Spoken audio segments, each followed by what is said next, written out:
This was the text of an essay written by a student named Sonya S, May 26, 1999, following a slide presentation I gave on my art series then called Under the Wings of God, and on paintings by Israel Bernbaum from his book My Brother's Keeper and the Holocaust Through the Eyes of an Artist. I'm writing my paper on Under the Wings of God and My Brother's Keeper. I went to the library on Wednesday and watched the slideshow on the Holocaust.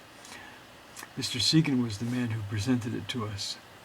He showed pictures of the men, women, and children in the Warsaw Ghetto. The pictures of the Warsaw Ghetto were really interesting because it showed me the artistic point of view of the Holocaust. The thing that touched me most were the pictures of the children and other people with wings. I think the wings meant that during the war, the victims still kept their faith and that one day they would be rescued. To tell you the truth, when I was going to the slideshow, I thought it was just going to be some guy talking about a bunch of stuff. But when I got there, I got into it.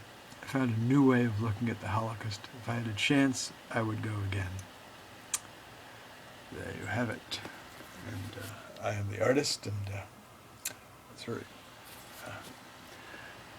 pleased to read the student's commentary, and now that it's 1909, almost getting close to 20 years later, I hope that the students retained something useful educationally in terms of tolerance towards other people. That's the hope and the dream.